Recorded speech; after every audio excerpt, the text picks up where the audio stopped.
Welcome! Adele Anderson from Life Coach Adele, and this is another episode of Everybody Hurts, Together We Rise. So welcome. So nice to be here. This is week 4. So I'm hoping that we'll get a few joiners here today. Seen lots of people have been watching the videos after the fact, but it's always nice for me to have a few people live. So I'll just wait for you to get online, and if you're watching as a rerun, then again, thank you for joining. So Everybody Hurts, Together We Rise is all for you. It came out of a passion of mine after losing my husband last year and the depth of despair that I went into during that grief part of my life. And then I realized that as I was moving through it and using my own NLP skills, my skills within meditation and visualization, that I needed more.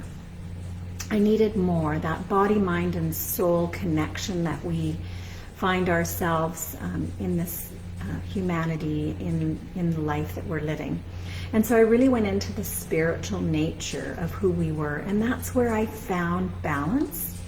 And so understanding that we have to heal body, mind, and soul, and that became a game changer for me. So understanding how we heal, and when we have healing in one level of our beingness, but not necessarily in the other aspects of who we are, then we may feel that we're still not in balance. And why is that?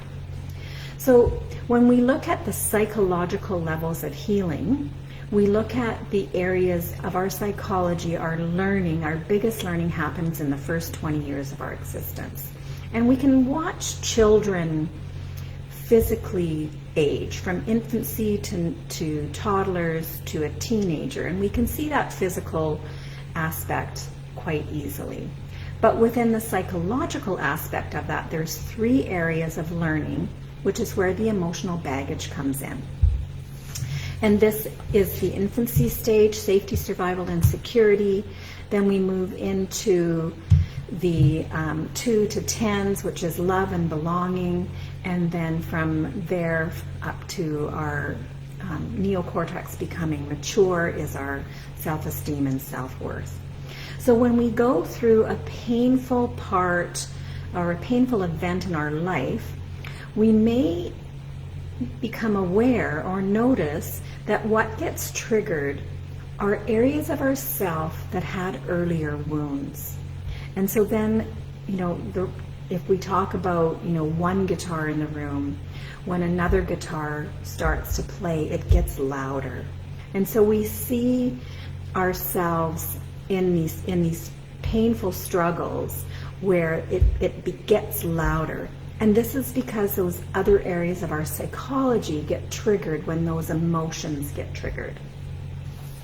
So one of the ways that we can enter neuroplasticity is through awareness. It says that awareness is the key to neuroplasticity. So that's cool, right? Once we become aware, then it's already a stepping stone into the next section.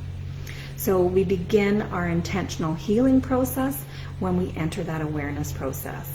But once we become, how do we become aware that we're entering that phase? Well, it could be that we first become aware of the words that we're using. And this is called signature language, and you've heard me talk about it before. They're the 20 most common words that we use every day to tell our story, to describe our world. And these words give us awareness about where in our psychology that we're feeling most pain. Maybe it's that we're using words that are angry. Maybe it's that we're using words that are fearful. Maybe we're using words that are combat words. And so we become aware of the words that we're using. And then we become aware of what happens in different environments. So a little bit of a segue into patterns. And you might all be aware, or you might be aware, that when you're in vacation, you have a certain way of being. Or when you're in a group of people in a certain environment, you have a certain way of being. the hats that you're wearing. It's also triggered by the environment that you're in. So you might feel different on vacation than you are at home. And so to be aware that this physical environment also plays a role. And how do we heal when we're in an environment that might be anchored with a certain way of being?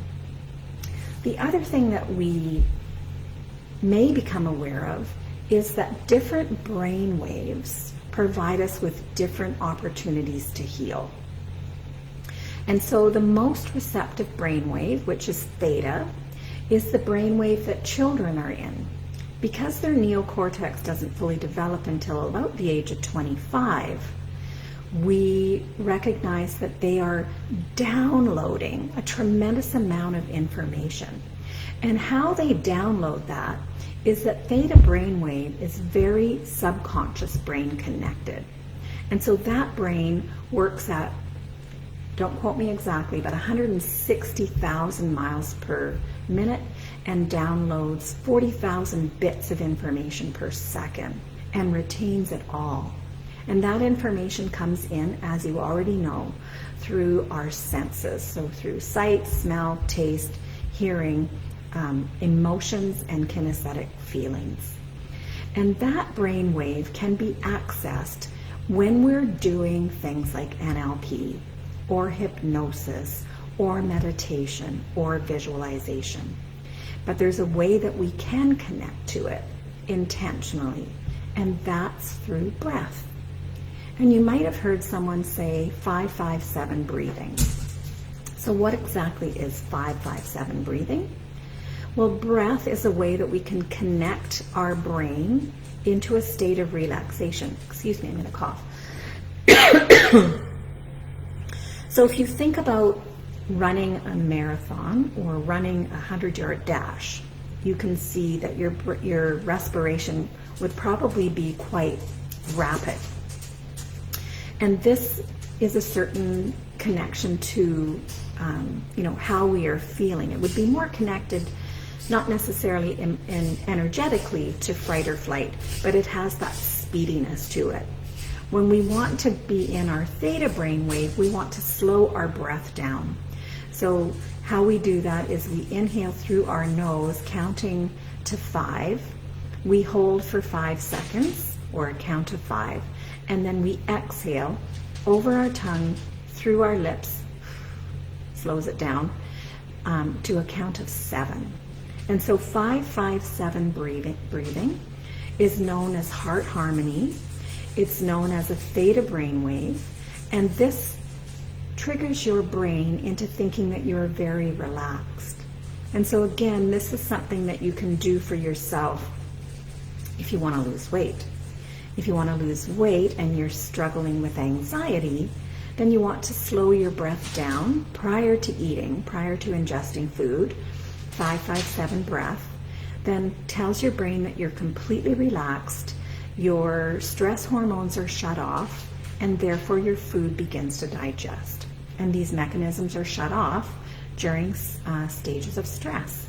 And so this helpful knowledge or awareness of what brain is in play and what does that do to our physiology becomes really important when we want to heal ourselves. Healing does not take place during anxiety and stress. So what we also do is we ask the brain for a buy-in. And this becomes very, very important. So at the beginning of a session, I will say to the client, after I've set them up into the theta brainwave, we've done 7 to 8 breaths in the 5-5-7 breathing, and then I will say to them, knowing that nothing will be lost and everything will be gained for your highest good, is your subconscious brain willing to adopt a new calibration, a new way of being? And then I'll ask them to nod if the answer is yes. So I wait for that to happen. And then I repeat the question, asking the conscious brain the same question, knowing that nothing will be lost, everything will be gained for your highest good. Is your conscious brain willing to adopt the change? And if the answer is yes, then we proceed. So this is the idea of having the willingness to adopt change rapidly in your life. And willingness, when we look at the calibration of energy, sits at about 310. When we look at 0 as death, 20 as apathy, 500 as love, 510 as unconditional love or joy, and then we can go up. And the big gurus, we're sitting at around 600, 650. So we can see Buddha, Jesus, Krishna in that realm of higher consciousness or enlightenment. So we can see this calibration. And it's not 1 to 2 to 3, it's 1 to the power of 10. And so we look at a great increase in our own conscious awareness as we traverse these levels. So in willingness, the growth is rapid. We've overcome the resistance because we desire change. We're committed to participation. Self-esteem becomes an innate part of our personality. We bounce back quicker from adversity, and we have a willingness to look at ourselves. Acceptance becomes the next engagement at a resonating energy of 350, and this is where major transformation takes place. We take responsibility for ourselves. We're no longer in a victim. And when our language reflects victimhood, seeing life as a victim, then this becomes an awareness that a shift could be to our greatest advantage. So again, acceptance is our desire to live in harmony with our life and with the world, to take one's power back, to realize or have the realization that happiness comes from within. We are actively engaged in our own healing. We feel emotionally calm. Our perception is expanded with balance, in proportion, and with appropriateness. And there is no right or wrong, but a desire to resolve our own issues. And I think this is, phenomenal. Just this idea that, we're entering another phase, which is slightly above, called neutrality. And so we see this in people that are willing to look at everyone's opinions. And yet they still have their own, but not necessarily are they going to engage unless there's a really good reason to. So what I'm going to offer now is actually a process. So I'd like you to, if you'd like to engage, then I hope that you're in a comfortable place where you can sit and relax, where you know you're not going to be disturbed for the next 10 minutes. And always remember, never listen to these recordings when you're operating a moving vehicle. And so we begin by drawing attention towards our breath. 5 on the count of the inhale through your nose, allowing that oxygen to move down through your system, holding for 5 seconds as your chest cavity expands, and then naturally exhaling over your tongue and through your lips. And we repeat that process 5 times.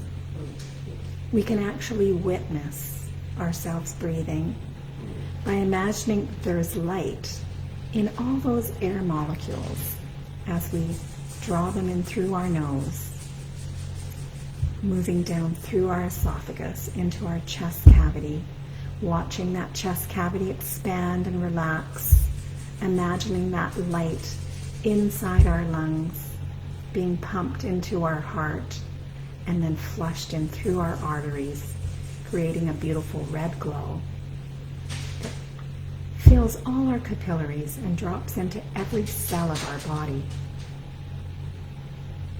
And so we can imagine that when we visualize, we have the power to change and to heal. And today I invite you to do that. And so I ask you, are you consciously willing to shift your perspective, knowing that nothing will be lost and everything will be gained for your highest purpose? And if you're willing, just allow your head to nod yes. And if not, you can pause the recording until you're ready to move to the next step. Taking another deep, long, slow breath in. I ask your subconscious mind if you're willing to make a shift, to engage in this process knowing that nothing will be lost and everything will be gained for your highest advantage. Is your subconscious brain willing? And wait for the nod.